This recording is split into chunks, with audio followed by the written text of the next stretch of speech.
잘 지내셨습니까? 네. 날씨가 점점 이제 뜨거워지고 있습니다. 이제 6월 달인데도 벌써 땀이 많이 나고 낮에는 거의 한여름 같이 되어지고 있는데 여러분들 어쨌든 건강 유의하게 잘 보존하시고 또 하나님의 은혜가 여러분들 가운데 나타나시길 축원합니다.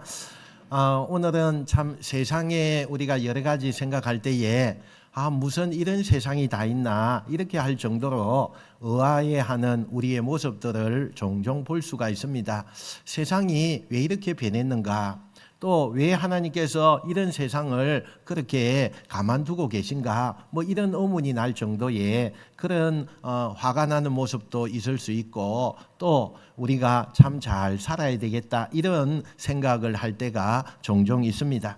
여러분 어느 날요 한 유명한 예능 프로그램에서 참 이런 장면이 나왔어요. 한 기자가 출연을 하고 말을 하게 되었어요. 요즘 마음 편하게 살려면 우리가 좀 옳지 않는 것도 옳다고 이야기해야 되고 우리가 좀 바르게 살려고 그렇게 하면은 안 된다. 우리는 바르게 살려고 애쓰면 손해가 많아지니까 그냥 옳은 것도 또 옳지 않은 것도 그냥 그렇게 지나가야 한다 이렇게 이야기를 했다고 그래요. 그랬더니 그곳에 출연한 모든 사람들이 고개를 끄덕끄덕 했다는 거예요. 맞아요. 그러니까 요즘은 적당히 사는 게 그게 지혜인 것 같아요. 이렇게 이야기를 했다는 것입니다. 여러분 이게 우리 시대에 살아가는 그런 삶의 현장이요. 우리가 참 숨을 쉬는 공기의 그런 입장이기도 합니다. 죄는요 더 이상 죄가 아닌 그런 것을 우리가 보게 돼요. 그저 다양성이래요. 또 개인의 취향이라고 이야기해요.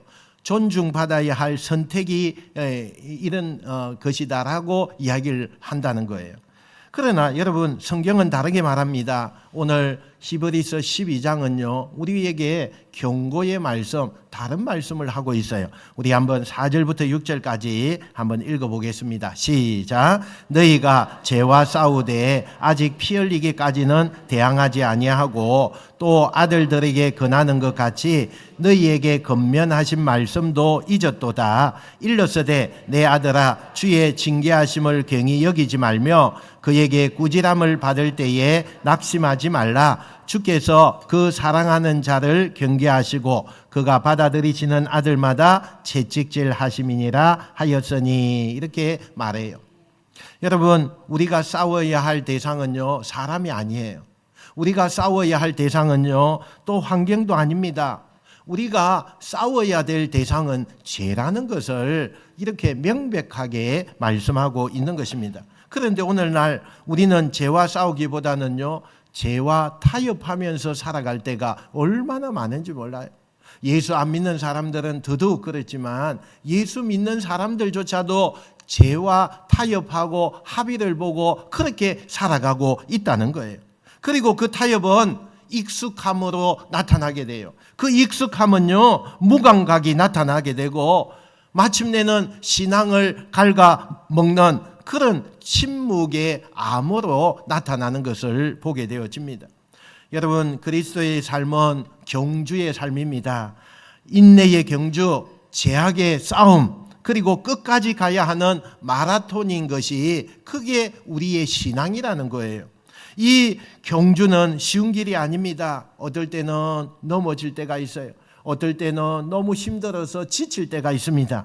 어떤 때는 눈물을 흘려야 될 때도 있는 것입니다. 그러나 이 경주에 포기하지 않아야 될 이유가 있어요. 그게 뭐냐? 예수님께서 먼저 달려가셨기 때문에 우리는 그 예수님을 바라보면서 끝까지 우리는 경주해야 되는 것입니다.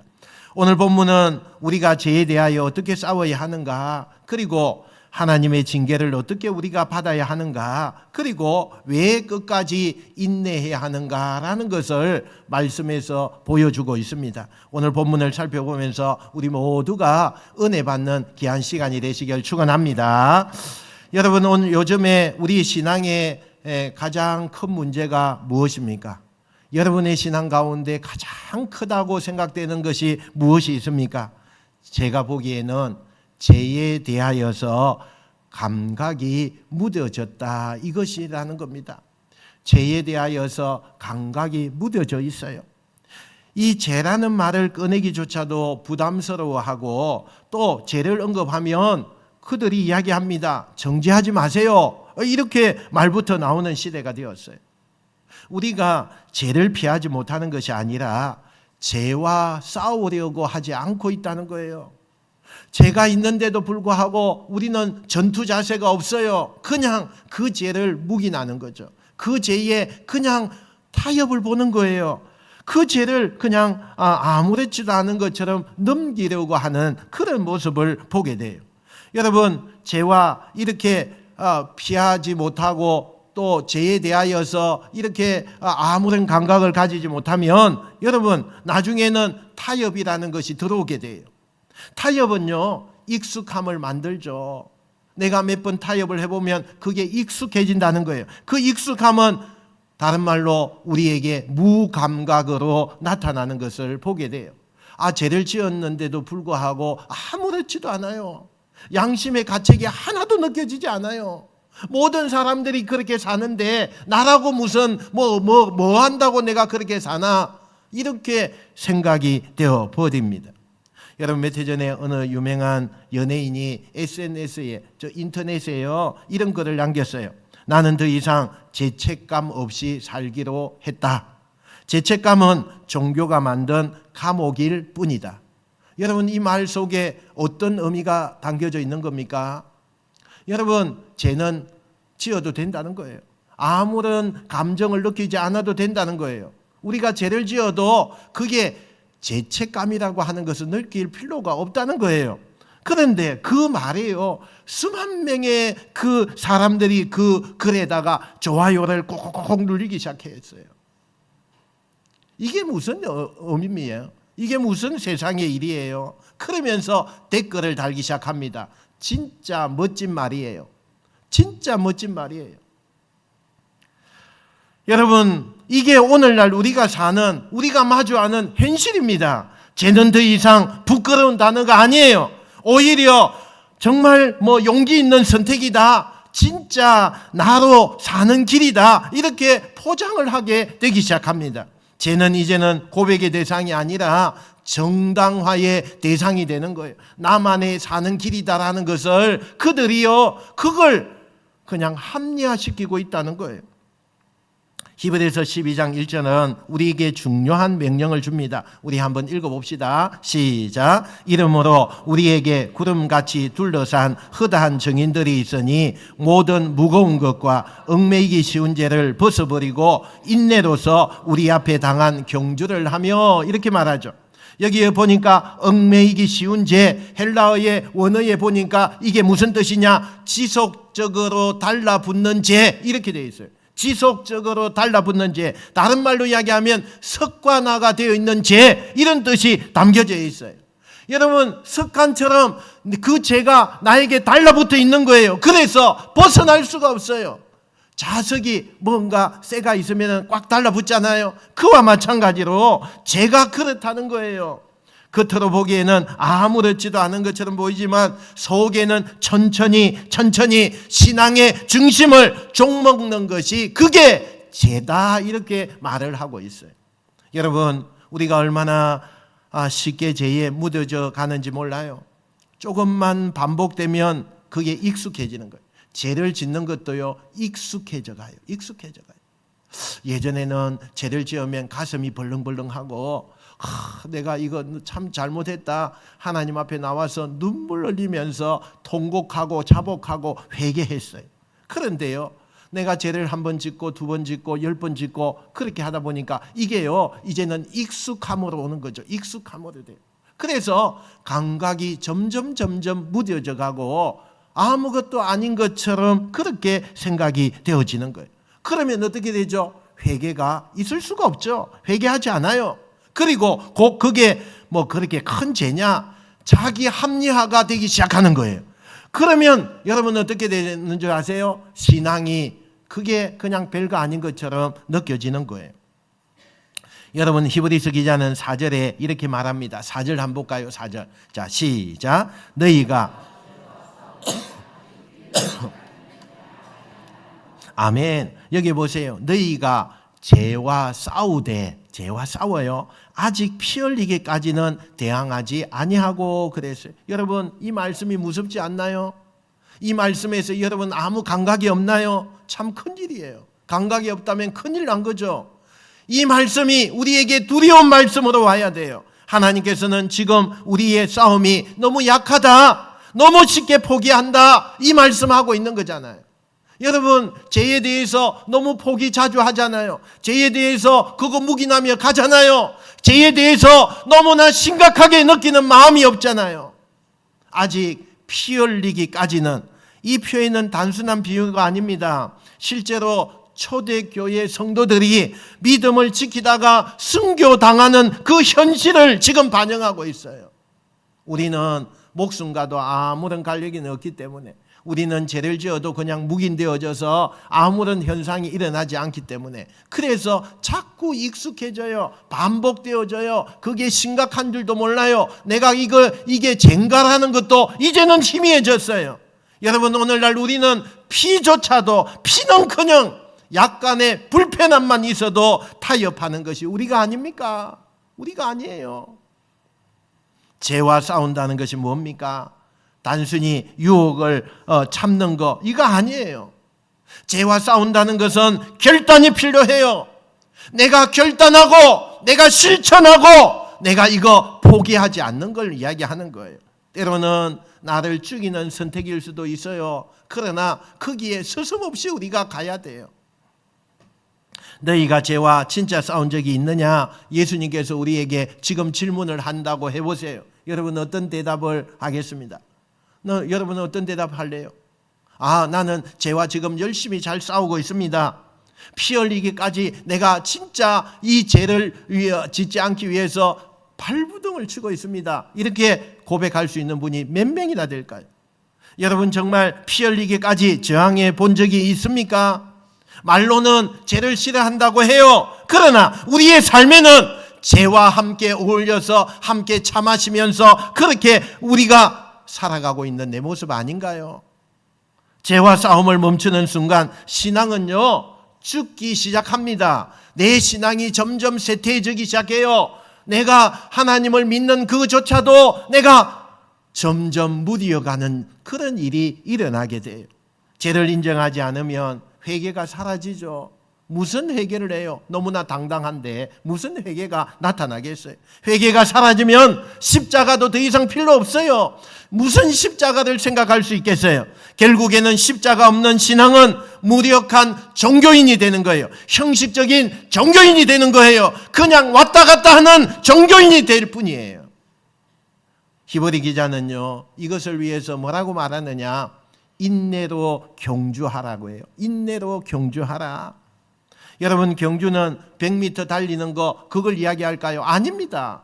단시간에 가는 거, 그거 아니에요. 경주는 오래 가는 거예요. 마라톤이에요. 길고 지루하고 정말 끝까지 가야 하는 마라톤인 겁니다. 때로는 죄의 유혹이 너무 달콤해서 그 세상의 환호가 너무 짜릿해서 내가 뛰던 그 경주를 멈추고 그곳에 기웃기웃기를 할 때가 얼마나 우리에게 있어요. 우리에게 있어요. 그때 정말 어때요? 나도 그곳에 가고 싶은 거예요. 그 죄악 속에 함께 걸어가 보고 싶은 거예요. 내 혼자서 외롭게 정말 싸움을 싸우면서 죄와 싸우면서 가는 것이 이제는 너무 지쳤어요. 그래서 기웃기웃 하다 보니까 그곳이 너무 좋은 거예요. 내가 고민하고 내 혼자서 가는 길이 아니라 이제는 내 이웃들과 함께 그 죄악 속에서 허덕이고 그 죄악 속에서 즐거움을 찾고 그 죄악 속에서 쾌락을 찾으면 영영 빠져나오지 못해요. 영영 빠져나오지 못해요. 그때 우리가 바라보아야 할 분이 있습니다. 히브리서 12장 2절요. 한번 볼까요? 자, 시작. 믿음의 주요 또 온전하게 하시는 이인 예수를 바라보자. 아멘. 여러분, 우리는 무엇을 바라봐야 된다고요? 예수를 바라보자. 예수를 바라보자. 예수님은 어떻게 싸우셨습니까? 십자가 앞에서 땀방울이 핏방울이 되었다고 그랬어요. 십자가 앞에서 기도할 때에 땀방울이 핏방울이 되게 하시 그렇게 기도했어요. 누군가의 손에 못이 박힐 만큼 끝까지 죄와 싸우셨어요. 예수님은 결코 죄와 타협하지 않았다는 사실이에요. 사랑하는 성도 여러분, 죄와 싸운다는 것은 불편함을 감수하는 거예요. 불이익을 감수하는 거예요. 관계를 끊어내는 거예요. 때로는 나에게 손해가 올 수도 있어요. 그러나 그거 감수하는 것입니다. 그 싸움은 우리의 정체성을 증명하기도 하는 것입니다. 나는 하나님의 사람입니다. 나는 죄를 거절합니다. 나는 세상이 아닌 예수님을 따르겠습니다. 이 고백이에요. 이 고백이에요. 여러분, 얼마나 예수님을 따라가고 있습니까? 얼마나 죄와의 절규에서 그것을 끊어내고 있습니까? 우리의 신앙의 본질은 죄와의 전쟁인 거예요. 이 싸움을 멈추지 마시기 바랍니다. 이 싸움을 포기하는 순간에 우리는 이미 지게 되는 것입니다. 죄와 타협하지 말고 말씀 앞에 엎드려서 죄와 싸워서 이기는 여러분 되시기를 주님의 이름으로 축원드립니다. 예전에 이런 일이 있었어요. 어느 날 신방을 가게 됐어요. 신방을 가서 한 집사님을 만났는데 이런 이야기를 합니다. 목사님, 제가 무슨 죄가 이렇게 많이 지었길래 우리 자녀들이 이렇게 아픕니까? 제가 뭐가 부족해서 자꾸 이렇게 일이 풀리지 않습니까? 이런 질문을 하는 거예요. 그 말 속에는 우리가 하나님을 오해하는 전행적인 시선이 담겨 있습니다. 내가 고난을 겪는 건 하나님이 나를 미워하시는 징조다. 하나님이 날 벌하시는 것 같다. 이런 것이 그 속에 담겨져 있는 거예요. 여러분, 정말 그렇습니까? 우리가 고난받을 때 하나님이 우리를 미워서 징계하는 것입니까? 우리가 정말 하나님 앞에 버리시는 그런 우리의 모습입니까? 여러분, 문제가 생기고 아픔이 찾아오는 것은 하나님의 진노가 정말 맞습니까? 히브리서 12장은 그렇게 말씀하지 않아요. 오히려 정반대의 말씀을 우리에게 해주고 계세요. 우리 6절 한번 봅시다. 6절 볼까요? 6절. 자, 시작. 주께서 그 사랑하시는 자를 징계하시고 그가 받아들이시는 아들마다 채찍질 하심이라 하였으니 아멘. 여러분, 하나님의 징계는 그분의 사랑의 표현이에요. 그분의 분노가 아니라 그분이 가장 우리에게 관심을 가지고 있다는 증거예요. 그분의 외면이 아니라 그분의 가장 세밀한 그 사랑이 우리에게 전달되고 있는 거예요. 여러분, 부모가 자녀를 사랑한다면 그냥 내버려 두지 않습니다. 자녀가 딴 길로 가고 있는데 부모가 봤을 때 저거 멸망의 길인데 저건 아닌데 그렇게 생각할 때는 어떻게 해야 하세요? 부모가요, 참지 않아요. 부모가 참지 않아요. 부모는 때로는 목소리를 높입니다. 때로는 화를 내요. 왜요? 그 아이가 너무나 딴 길로 가고 있기 때문에, 내 자녀이기 때문에, 멸망하는 거 내가 볼 수 없기 때문에, 그래서 그렇게 하는 거예요. 하나님도 그러십니다. 징계의 목적은요, 파괴가 아니에요. 양육입니다. 양육이에요. 우리 7절 봅시다. 7절. 자, 시작. 너희가 참음은 징계를 받기 위함이라. 하나님이 아들과 같이 너희를 대우하시리니 어찌 아버지가 징계하지 않는 아들이 있으리요. 아멘. 여러분, 여기에 중요한 단어가 뭐예요? 아들이에요. 아들. 이 단어가 굉장히 중요해요. 하나님의 징계는 그분이 우리가 친자식으로 대한다는 그 증거 아닙니까? 만약에 아무 징계가 없다면 오히려 그건 저주라는 거예요. 내가 친자녀이기 때문에 내가 간섭하는 거죠. 내가 그 징계를 해서라도 그 자녀가 돌아오기를 원하는 마음이죠. 또 한번 볼까요? 8절 봅시다. 8절요. 자, 시작. 징계는 다 받는 것이거늘 너희에게 없으면 사생자요 친아들이 아니니라. 아멘. 여러분, 다른 아들이 있는데 내 아들이 아닌 다른 아들이에요. 그 아들이 잘못을 막 해요. 그러면 여러분이 어때요? 그 아들이 친아들 같이 생각되어져서 막 가서 막 꾸짖고 막 매를 들고 가서 때리고 막 그렇게 합니까? 아니죠. 다른 아들은요, 내가 간섭을 못해요. 그러나 내 아들은 어때요? 내 아들은 매도 들고 가고 꾸중도 하고 그곳에서 나올 수 있도록 그렇게 하는 거 아닙니까? 그게 부모 아니에요. 오늘 보세요. 하나님의 징계가 없으면 너희는 사생자래요. 내 친아들이 아니래요. 여러분, 정말 지금 고난 가운데 계십니까? 삶이 흔들릴 만큼 그렇게 힘든 가운데 있습니까? 기도가 막힌 것처럼 느껴집니까? 오늘 이 말씀을 기억하세요. 오늘 이 말씀을 기억해야 돼요. 하나님이 여러분을 사랑하시기에 징계하시는 거예요. 그 징계는 하나님이 여러분을 포기하지 않았다는 증거인 것입니다. 믿으시기 바랍니다.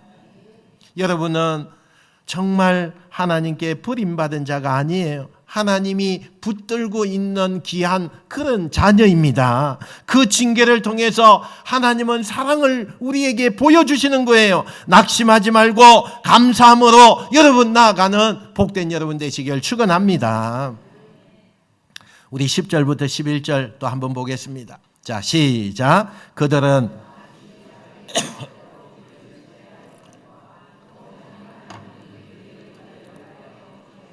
거룩하심에 참여하게 하시느니라. 무릇 징계가 당시에는 즐거워 보이지 않고 슬퍼 보이나 후에 그로 말미암아 연단받은 자들은 의와 평강의 열매를 얻느니라. 아멘. 여기에 중요한 단어 있어요. 그 단어가 뭐냐? 후에라는 거다. 그 후에라는 단어예요. 여러분, 내가 시간이 지나고 나서 그 후에 되었을 때에 여러분 그 시간에는 참 아파요. 고난이 오고 징계가 당하고 이렇게 될 때는 너무너무 아프죠. 괴로워요. 버거워 보여요. 그런데 그 후에 그것이 하나님의 거룩을 우리의 삶에 만들어내는 거예요. 하나님의 거룩을 우리가 그 어려움을 통해서 그걸 만들어내고 있다는 거예요. 어떤 한 교회에 오랫동안 권사님으로 섬기시는 한 분이 계셨어요. 참 그분은 남편이 일찍 사별하고 두 딸을 키우는데 얼마나 지극정성으로 신앙으로 키우는지 몰라요. 이 두 딸을 어릴 때부터요 새벽 기도에 같이 오는 거예요. 같이 와서 새벽마다 엎드려서 기도하면서 그렇게 키웠어요. 그리고 늘 이 권사님은 말이에요. 우리 집의 가장은 하나님이시다. 이렇게 늘 말하면서 그 자녀들에게 이야기를 했어요. 그런데 어느 날 이제 많이 커서 대학을 막 졸업한 이 큰딸이요 갑작스럽게 신호등을 건너다가 이 차가 와서 그냥 부딪히게 된 거예요. 교통사고가 났어요. 얼마나 크게 났으면 적사했어요. 적사. 그 자리에서 죽게 된 거예요. 병원에 도착했을 때는요 이미 숨이 멎어 있었어요. 눈앞에서 무너져 내리는 그 딸을 보면서 얼마나 이 권사님이 오열하셨겠어요. 얼마나 오열하셨겠어요. 장례를 치르고 며칠이 지나서 이 권사님이 목사님에게 이런 이야기를 합니다. 목사님, 제가 믿음이 부족한 줄 알았어요. 하지만 딸을 잃은 이 고통 속에서 하나님이 제 마음 깊은 곳에 있었던 교만, 욕심, 자랑을 다 드러내시더라고요. 그리고 이 슬픔 속에서도 하나님은 여전히 아버지라는 것을 알게 해 주셨습니다. 이렇게 이야기를 했대요. 권사님의 그 말에요 목사님도 그냥 눈물을 흘리기 시작을 했대요. 그리고 이렇게 고백합니다. 하나님은 저에게 딸을 데려간 게 아니라 제 안에 무너져 있는 이 신앙을 꺾으시고 진짜 주님만 붙잡는 믿음을 하나님이 허락해 주셨습니다. 이 고통이 없으면 저는 평생 동안의 형식적인 신앙, 그냥 교회 왔다 갔다 하는 신앙, 이런 신앙인으로 종교인으로 남았을 것입니다. 이렇게 이야기를 했다는 거예요.